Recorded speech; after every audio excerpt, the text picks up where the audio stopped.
Jo Freunde, was geht ab? Tim hier, willkommen zu einem neuen Video auf meinem Kanal. Heute mal was vollkommen anderes, weil das noch relativ frisch ist. Storm Collectibles. Die haben sich ja in letzter Zeit ein bisschen auf Beat'em Up spezialisiert. Die haben jetzt angefangen mit Street Fighter V, sind jetzt Street Fighter V Arcade Edition, Mortal Kombat, haben auch ein paar andere Sachen eingekauft, wie zum Beispiel King of Fighters, Tekken 7, Ultra Street Fighter 2, The Final Challengers, Injustice 1 und 2. Also da kommt noch ein bisschen was. Aber heute erstmal immer noch halbwegs frisch von der San Diego Comic Con Shin Akuma aus der Street Fighter V Arcade Edition. Ein nicht spielbarer Charakter, Variation von Akuma. Diejenigen, die Street Fighter zocken, kennen den mit Sicherheit. Ist natürlich ein bisschen die Geschichte, war ja damals das Ding mit Shenlong und so weiter. Kleines Ostergetiese von Capcom damals, als Leute die Siegespose von Ryu falsch übersetzt haben zu You must beat Shenlong to stand a chance. Daraus wurde dann Akuma und später haben sie dann Guken, also tatsächlich den Meister von Ryu und Ken eingeführt. Das mal so ein bisschen als Hintergrundgeschichte. Jedenfalls die Box, relativ klassisch, aber nicht destotrotz schick. Ein bisschen partiell lackiert hier vorne, San Diego Comic Con International 2018 Exclusive Sticker vorne drauf. Schöne Grafik vom CGI-Modell von Shin Akuma. Grafik hier, ein paar Action-Shots, wie die Effekte so kommen. Schon mal so ein bisschen für euch. Und die anderen Accessoires, die habe ich hier schon mal aufgebahrt. Wir machen gleich wieder eine Top-Down-Ansicht. Aber was noch in der Box ist, was ich jetzt drin gelassen habe, ist ein kleiner Hintergrund von Akumas Level. Ist nicht viel, ist ein kleiner Cardboard-Hintergrund, aber die Qualität ist ganz schick. Kann man nicht meckern. Wenn man keine Hintergründe hat, kann man damit ein bisschen was machen. Gar nicht übel. Besser ehrlich gesagt als bei Ermac. Den kriegt ihr demnächst auch zu sehen. Da ist gar kein Hintergrund bei, beziehungsweise da ist nur die Mortal Kombat Title Card bei. Von daher, ja, wenigstens so ein bisschen was für Szenerie. Ich habe das hier alles schon mal aufgebahrt, wie gesagt. Vorab gleich schon mal so ein kleiner Blick für euch, so ein bisschen direkt in die Kamera. Sehr detailliert von allen Seiten. Schön ein bisschen Dry Brushing, Adern mit dran. Dry Brushing oben auf dem Gi. Was ich vorher auch schon mal sagte im Unboxing, es ist ein sehr weiches Gi, das finde ich sehr gut, das seht ihr hier auch, das kann man sehr leicht zusammendrücken. Das ist also sehr leicht für den Wechsel. Und die ganze Artikulation und so weiter, das Katzenhaare. War nicht damit in diesem Raum, wo man fertig bin. Egal. Machen wir gleich eine Top-Down-Ansicht, wie gesagt. Und auch die Artikulation, auch ein Wechsel vom Gi. Ich zeige euch den Ständer so ein bisschen mit dem Hadoken und was man da so machen kann. Für die Figur ist der Ständer nicht geeignet. Da holt man sich besser den Storm Collectibles Stand später, den man auch kriegen kann. Aber das ist erstmal soweit das zur Figur. Und im Weiteren gibt es das dann gleich, wie gesagt, im Detail. Und da sehen wir uns gleich nach dem Cut. Bis gleich. So, und da sind wir dann auch wieder zurück. Ich habe das Ganze mal so ein bisschen für euch aufgebahrt. Das sind die kompletten Accessoires. Fangen wir mit dem simpelsten an. Wir haben hier eine kleine Anleitung mit dem CGI-Modell oder mit so einem Cell-Shading-Modell und kurzen Anweisungen, wie man den Kopf wechselt. Alles auf dem Balljoint, ganz easy. Wie man die Hände wechselt. Das Gi, das ist der Gürtel auf einem kleinen Plastikbolzen, was mal ein Bolzen ist, wie man den Hadoken aufsteckt und dass man die Flammeneffekte hier raufsetzen kann und diesen kleinen Ring auch abnehmen kann. Das ist das. Dann haben wir hier die Hände. Wir haben hier so ein bisschen posierende Hände. Das ist, glaube ich, so, wenn er in die Luft streckt und hier so ein Feuerball erscheint. Ich glaube, das ist der Move ist, glaube ich, Mudo Tensho. Ich weiß es aber nicht so ganz mehr. Ich bin jetzt gerade wieder frisch halbwegs in Street Fighter drin. Dann haben wir hier zwei Hadoken-Hände. Die funktionieren sehr cool. Leicht behindert durch die Artikulation am Balljoint wegen den Ringen hier, aber das seht ihr dann gleich noch. Dann zwei Karate Chopping Hands. Und die beiden Gesichter, zusammen mit dem, was da natürlich schon drauf ist. Sehr schön modelliert. Alles tipptopp. Kann man nicht meckern. Ich hoffe, das funktioniert einigermaßen. Ich muss so mit dem Spacing erst ein bisschen hinkriegen. Das auch nochmal für euch. So. Und dann haben wir hier noch das alternative Gi.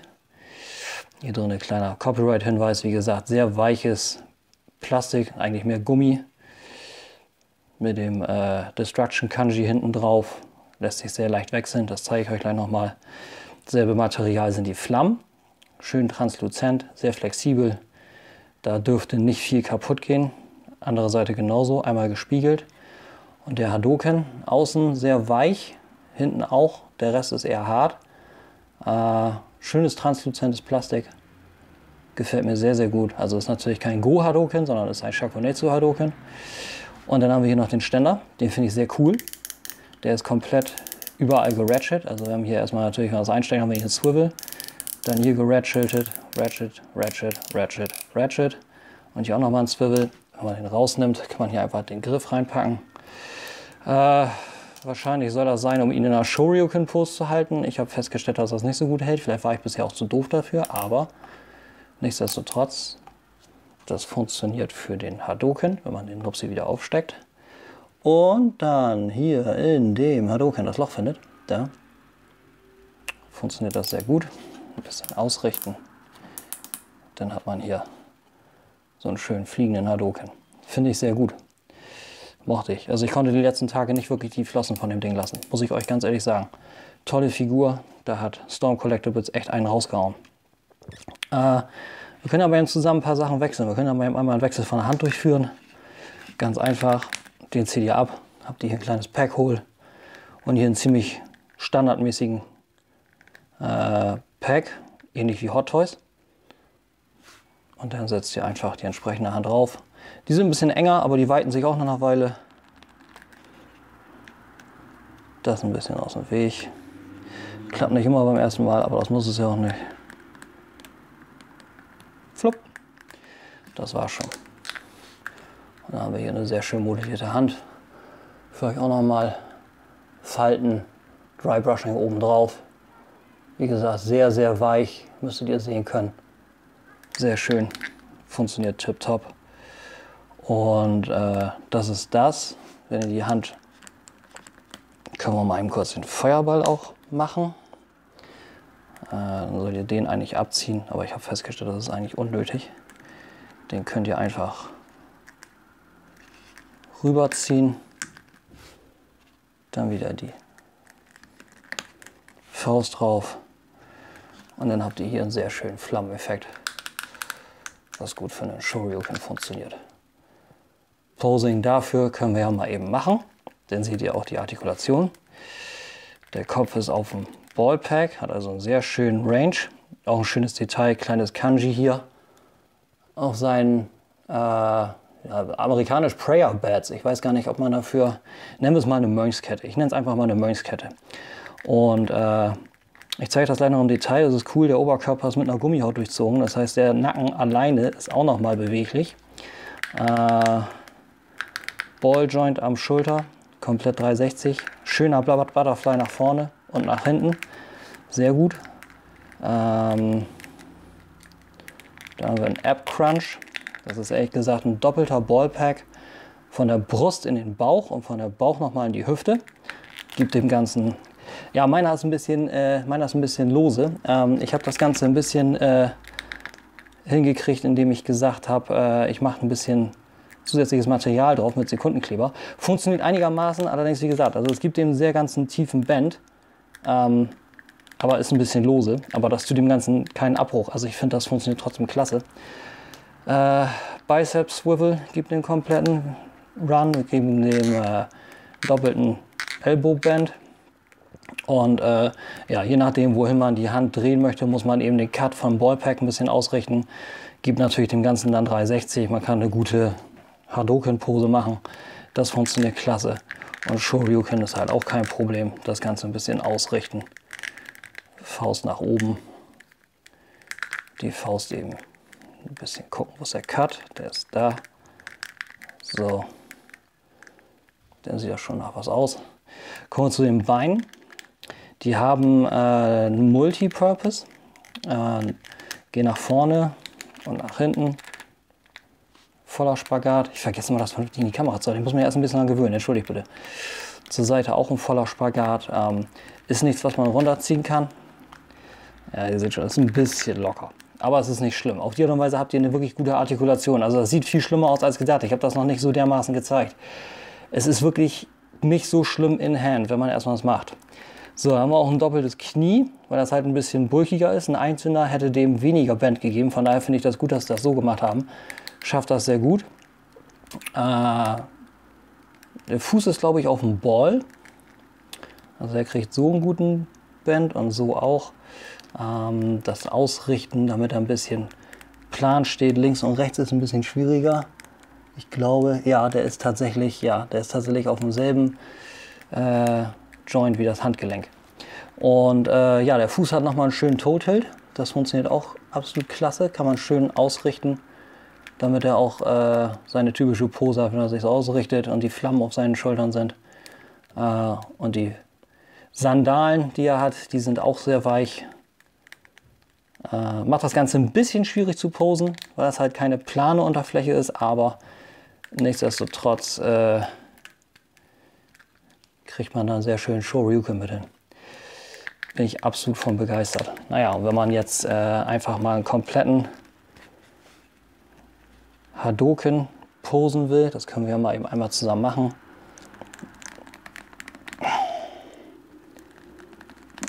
So, eine Hand drauf. Die legen wir mal hier rüber. Die meiste Zeit kullert ja immer irgendwas weg. Dann die zweite flammende Hand rüber.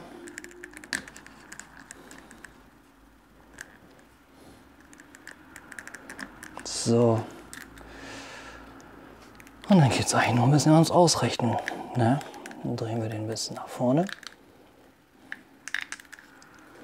Gucken, wo ist der Cut? Der Cut von der Hand ist hier. So. Den nach oben. Nach vorne. Ein bisschen zusammen. Butterfly nutzen. Und dann kommt da schon was ziemlich Nutzbares bei raus. Noch ein bisschen die Beine in eine Stance bringen. Kopf nach oben. Und dann würde das in der Hadoken-Pose so aussehen. Ungefähr. Ein bisschen aufräumen, ein bisschen mit Fiddeln. Man hat eine Menge Toleranz im Butterfly-Joint hier oben. Das funktioniert sehr gut. Und wenn man dann den Ständer noch nutzen würde, den hier vorne hinpackt, ne, in einer stehenden Pose, dann kann man die hier hinpacken. Und das gibt eigentlich ein sehr reales Abbild eines Hadoken-Moves, muss ich sagen. Finde ich sehr cool. Das ist eigentlich das soweit zur Artikulation. Ich zeige euch jetzt noch mal kurz den Wechsel vom Gi. Das legen wir mal alles kurz hier drüben hin.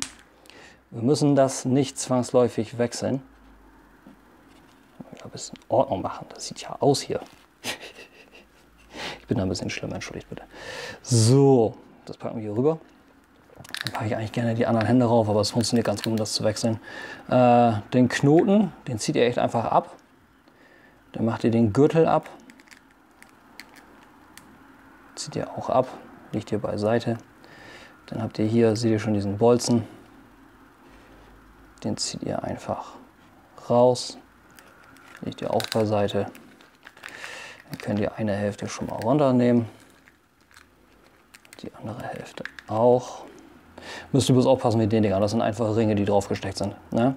Könnt ihr ein bisschen ausrichten mit den Nähten hier. Auch ein schönes kleines Detail, finde ich.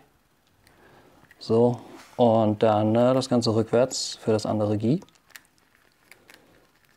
Einfach rüberziehen. Wie gesagt, also wenn ihr ein bisschen Erfahrung mit Hot Toys habt, das ist wie gesagt 1:1 dasselbe. Funktioniert absolut spitze. Ich war sehr begeistert. Mal eine andere Lösung. Passt auf die Art und Weise gut zum anderen Material. So, dann der Pin, wie gesagt, ist Hartplastik. Den setzt ihr hier rüber. So, und einmal hier rüber. Das ist das. Dann ein bisschen Friemelkram. Gürtel hier rein. Einmal rum. Friemelkram kommt jetzt. Das hat noch nie so gut geklappt. Sehr schön. Und den Gürtel einfach wieder rauf. So. Und dann ist das noch ein bisschen mehr gedrybrushed. Finde ich aber nicht schlecht. Hier auch. Und auf dem Rücken das schön glühende Kanji. Finde ich spitze. Funktioniert absolut hervorragend. Und die Figur hat echt extrem hohen Play Value. Also ich bin eigentlich die ganze Zeit mit dem bisher am Rumtüdeln. Ich muss sagen, Ermac kommt tatsächlich ein bisschen zu kurz. Das wird sich ändern. Seht ihr? Das geht ganz schnell mal runter. Aber gibt Schlimmeres. So. Wie gesagt, Ermac kommt sogar ein bisschen kurz. Das wird sich ändern, wenn die anderen Ninjas ins Haus flattern. Das dauert aber wahrscheinlich noch ein bisschen. Weil die Jagd eben ein bisschen teurer ist. Ne? So, dann haben wir hier die Accessories nochmal. Die Hände. So. Schön alles aufgebahrt. Und dann haben wir sämtliche Accessoires durch. Kurzer Cut, dann sehen wir uns nochmal wieder. So, und da sind wir zurück. Ich glaube, das war auch schon ziemlich alles. Man hat eigentlich ziemlich schnell alles abgefrühstückt. Oh, richtig. Ich habe jetzt gar nicht das Blöde mit der Gummihaut gezeigt. Okay, das ist ein leichter Fail. Nichtsdestotrotz, wir versuchen das einfach nochmal. Wie ihr seht, ihr könnt hier reindrücken. Das ist wie gesagt eine Gummihaut. Und das will ich euch jetzt mal zeigen, weil ich finde das echt cool. Ich muss sagen, Mezco und auch Storm werden momentan so ein bisschen sowas wie, das habe ich letztens auch schon im kleinen Unboxing erwähnt, so ein bisschen zu den kleinen Brüdern von Hot Toys. Mit ihren auswechselbaren Händen und Klamotten. Finde ich sehr cool. Und auch von der Artikulation her, wie gesagt, mit den Körpern. So. Aber die Hand nicht richtig drauf. So. Zeige ich euch mal eben so. Dann habt ihr hier diese weiche Haut. Das ist eigentlich sehr cool. Hat dann auch kein Seam am Hals, also keine Naht. Und hat nochmal eine extra Artikulation hier. Und der Butterfly, der schließt das Ganze vorne schön ab. Also ich finde das klasse. Jetzt fällt mir hier die ganze Figur auseinander. Das werden keine Negativpunkte, das passiert. So. Jedenfalls, ja, ihr müsst sehen, dass wenn ihr die Figuren haben wollt, als abschließendes Wort, müsst ihr ein bisschen reinhauen. Bisher macht Storm Collectibles nur einen Production Run. Ein Bekannter von mir auf Facebook hat mit der Firma gesprochen, mehrfach, und die haben gesagt, die werden auch nur bei einem Production Run bleiben. Das heißt, auf den Dingern wird jede Menge Wert bei sein. Später. Das sieht man auch jetzt schon bei den Figuren wie zum Beispiel Ryu oder auch Bison, Zangief. Da ist jetzt schon einiges hinter. Und das wird sich mit Street Fighter und Mortal Kombat wahrscheinlich so weiterziehen. Weil Storm Collectibles hat auch schon Sector, Cyrax, Rain, Smoke, Human Smoke angekündigt. Und, nicht angekündigt, aber angezeigt auf der San Diego Comic Con. Und das wird auf jeden Fall so weitergehen. Ich kann das Ding auf jeden Fall nur empfehlen. Wie gesagt, das ist auf den ersten Blick ist das ein bisschen los, aber ihr braucht ein bisschen Kraft, um das auseinanderzuziehen. Wo der Abging war halt beim Hebel, wenn ihr den nach vorne beugt.